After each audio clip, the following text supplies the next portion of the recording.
This one isn't looking too good. I've added, ooh, quite windy. I have added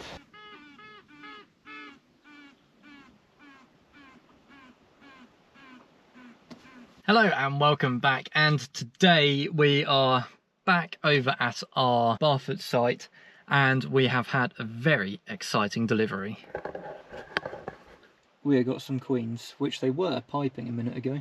It's quite cool that when they pipe, it's really cool. So fingers crossed we're going to be able to sort some of these problematic hives out. We're going to, you might be able to hear it. I'm just starting to pipe now. That's pretty cool, that. And I've also opened them up to have a quick look, and they've come in cages like this, which is interesting. We've never had them come like this before. But we got 5, and we got another 5 coming next week. So the 5 are going here and over at Berries on Tap, and then the other 5 are going to be over at our home apiary. So fingers crossed we're not going to be as depressed as we were last week. I was very tired, I must admit, and that probably didn't help. But thank you to everybody that that commented on that video. It's nice to know that we're not the only ones in that situation. I just want to set the record straight. I wasn't blaming Dad in any way, shape or form.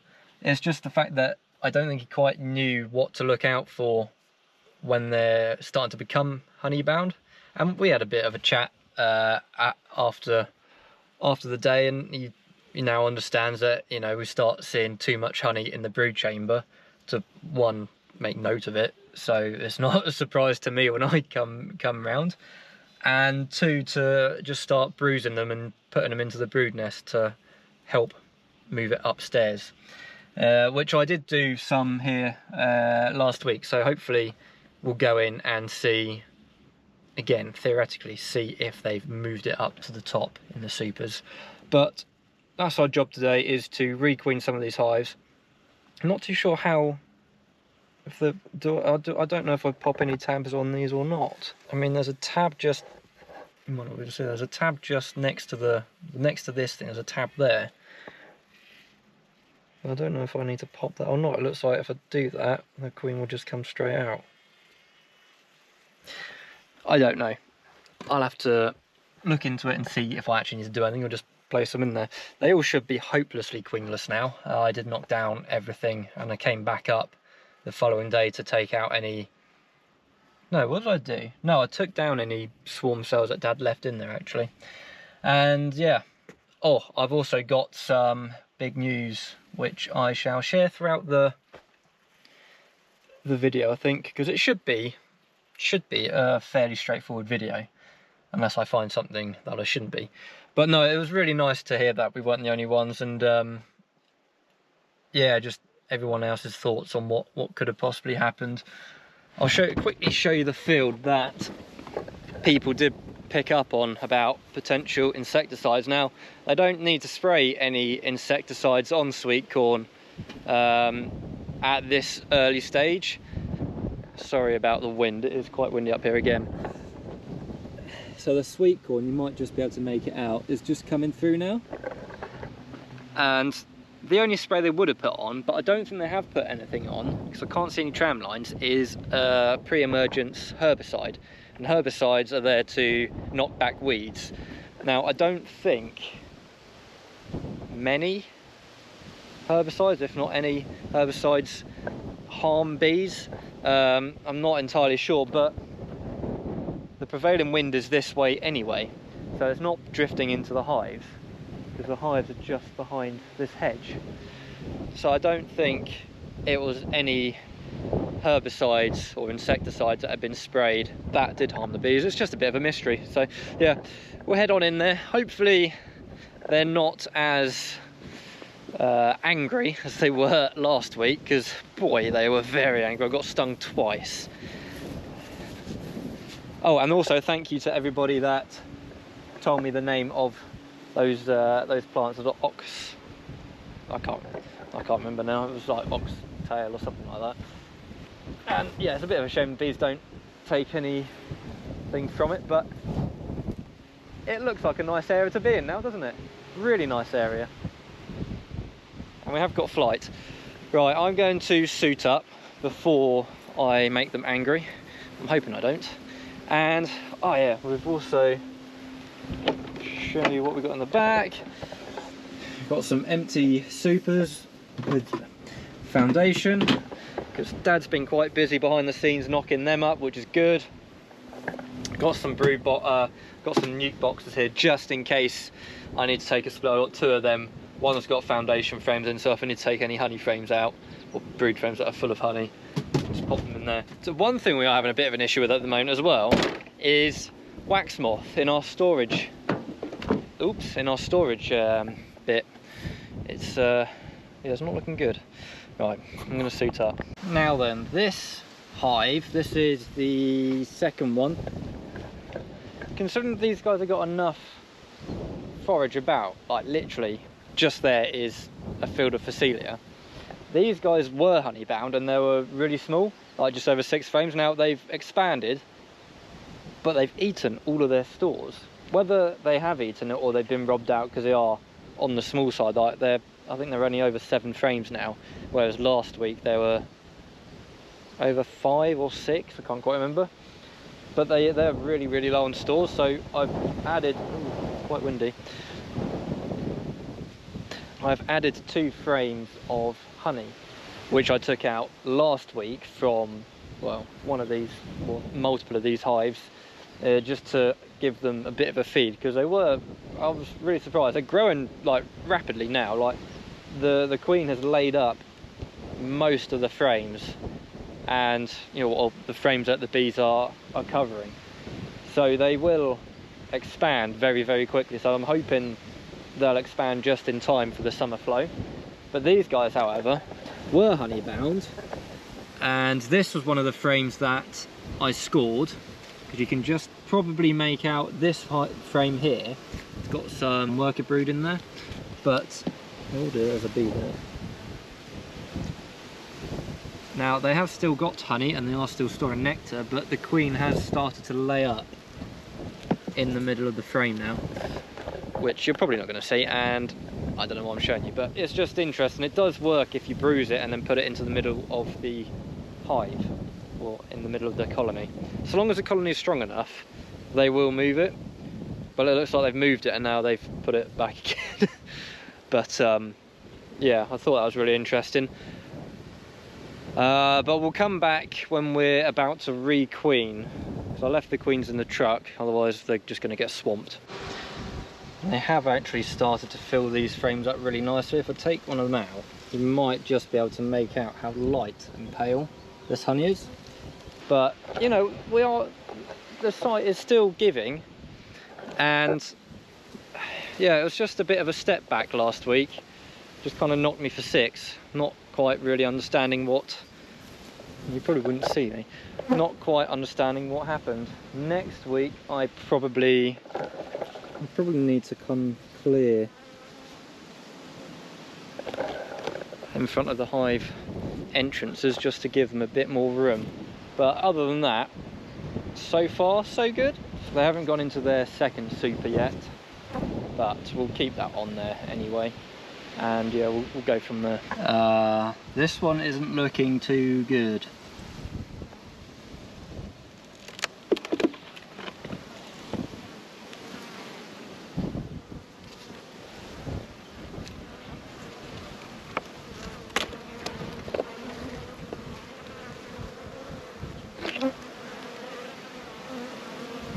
Okay.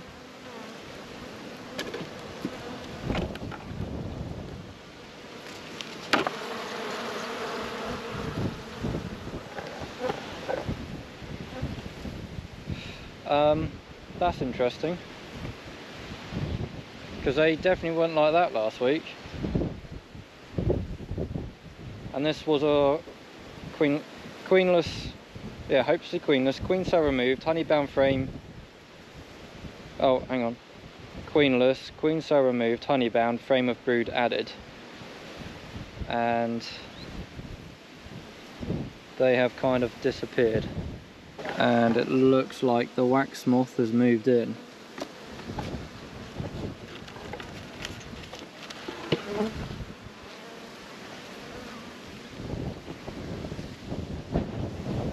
What the hell is that?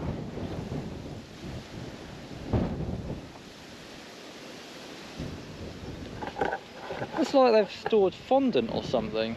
Or is that just crystallised honey? Why is it white? I don't know if you can make this out, but there are cells in there that it almost looks like they've just stored fondant. And I guess, well, there's no point adding a queen here. And that there is a wax moth pupae. There you go. Yeah. Ah. Okay. That one's not gone to plan then, has it? Oh man. That's literally, because that one there was the dead out last week. Now look at, bloody hell.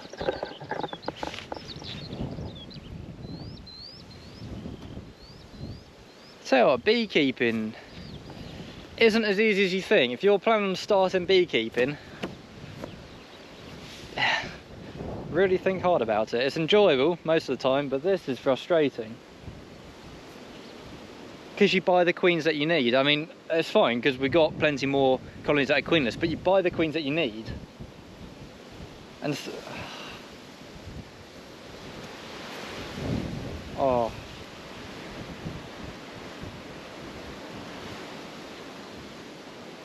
I really hope everything else is okay. Now this is the colony that needs requeening. Tell you what, this hive, I didn't film it just because I kind of want to get on. But this colony is just giving. I mean, we've got 1 full super, 2 full super, 3 full super, 4 half super, 5 new super. It's just crazy how much variation there is between colonies.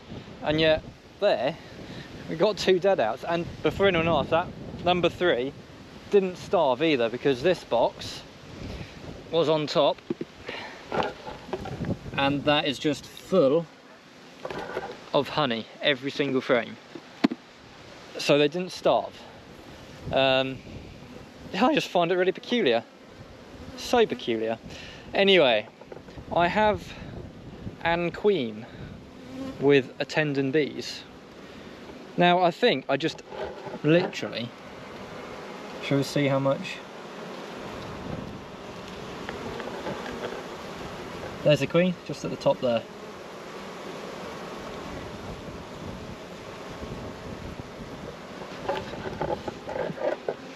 I absolutely love just being able to watch the bees, and I will be having a bit more time on that. I'll go through another hive and then I'll tell you what I'm on about, but look at that. Isn't that remarkable? So yeah, they're definitely hopelessly queenless. I've just gone through all the hive, all the frames. They're no longer honey bound, which is good. So they've moved it into this box just behind us. So I'm hoping once the queen is going, I can then nadir that box and then they'll move up into their frames. But I think they are interested, don't you? So we shall just pop her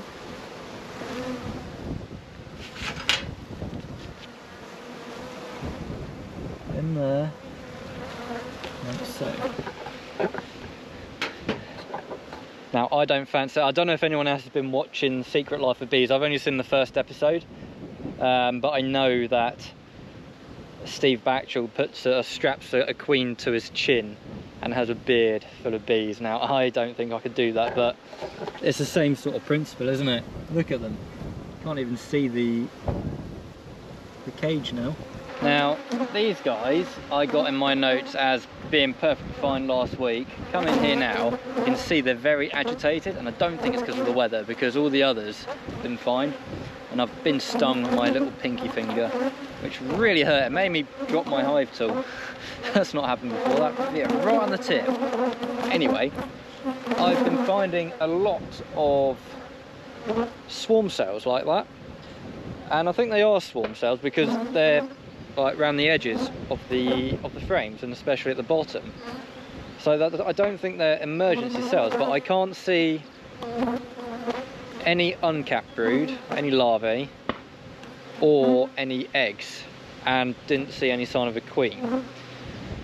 There's plenty of capped brood in there, but I don't know if the queen's in there. Now, I'm not going to add a queen because I do have a spare queen now, as soon as that's a dead out, but I'm not going to put it in there just because I don't know.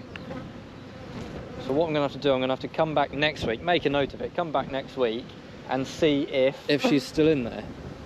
Loads and loads of capped brood, absolutely loads of it, so I'm not worried about their numbers decreasing. God, that really hurt. Now, I think it's time for my announcement. I have, or am, it's a kind of a bit of a process, but I am currently in the process of leaving my job, which I've been at for 6 years. Now, I know what you're thinking. Oh, he's gonna spend all his time on the bees. No, because we do not have enough bees to warrant me doing that.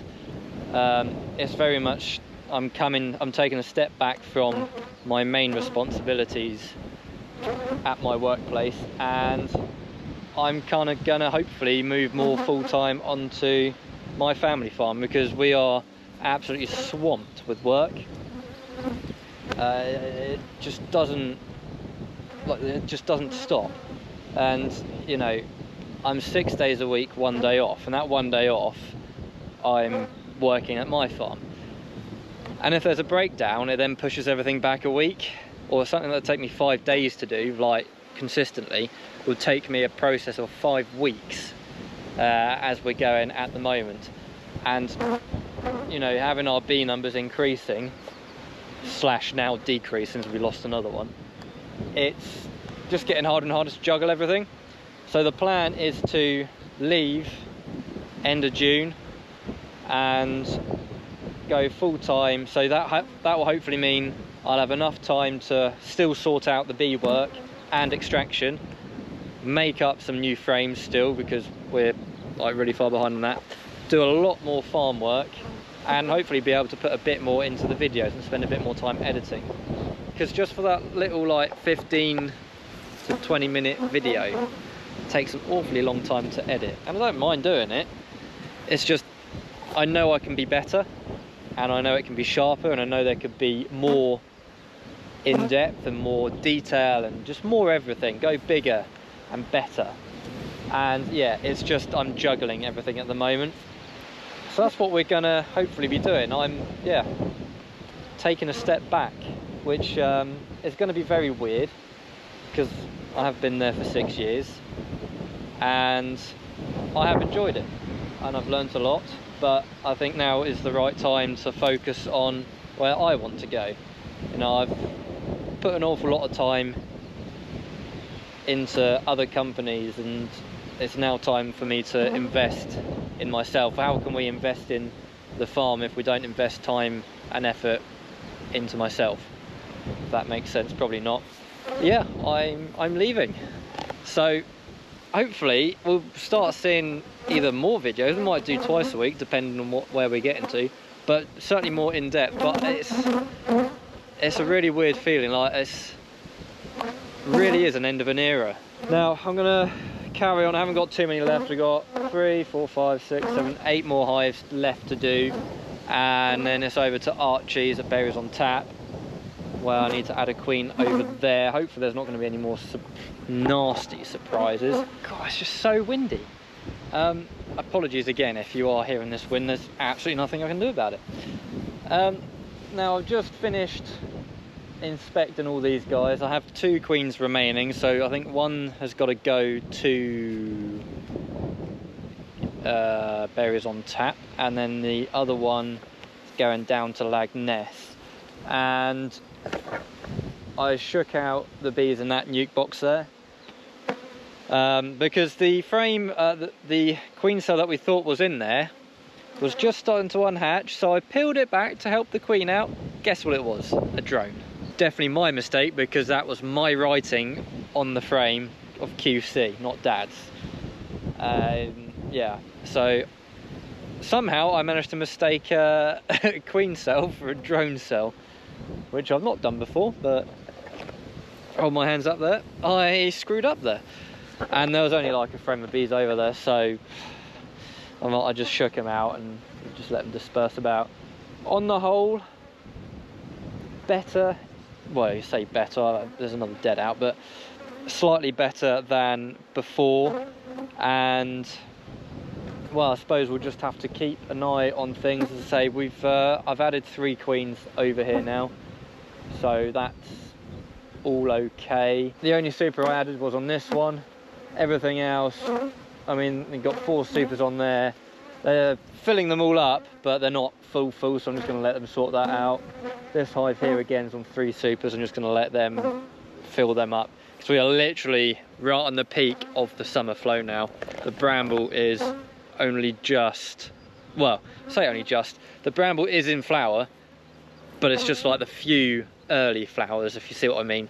The hedgerows, or the bramble, isn't white with bees, isn't white with flowers just yet. And I think after this weekend, it's looking like it's getting hot again, so anything that's in the queen cell should hopefully hatch and get mated quite well, and it should then also bring along the nectar flow as well. There's only one hive that was very light, which was the first hive. Not too sure what's going on there. Maybe they're just a small colony and they're getting robbed out. I'm not too sure. I might have to put an entrance reducer on there, but they're busy enough. So I think we shall end the video there. I am leaving my job, going full-time on my farm, not beekeeping, because we do not have enough bees to warrant that. But it's very exciting and a bit nerve-wracking, because, like, you know, I had a stable job, good income, something that I enjoyed doing, and I'm leaving it behind to pursue my dreams of trying to rebuild my farm, which will be exciting. But yeah, I don't think it's quite dawned on me how much work there is to do yet, but we'll get there. But yeah, it is very exciting. But like I said, we should start seeing some more detail in the videos, I think, better editing. I don't think I'm bad at editing, but we'll get there. You know, we've got hay coming up very, very soon as well, so everything's about to kick off again. But anyway, that will do for now. Don't know what we're going to be doing next week, but thank you very much for watching. You're all up to date with where we are now. I've got bees, yeah. I don't think the honey flow is quite strong yet. That'll be a problem for another day. So thank you very much for watching. If you did enjoy it, please do give it a thumbs up, subscribe, and we'll see you next week. Thank you very much for watching, and I think I'll just leave you with a nice scenic view of our apiary.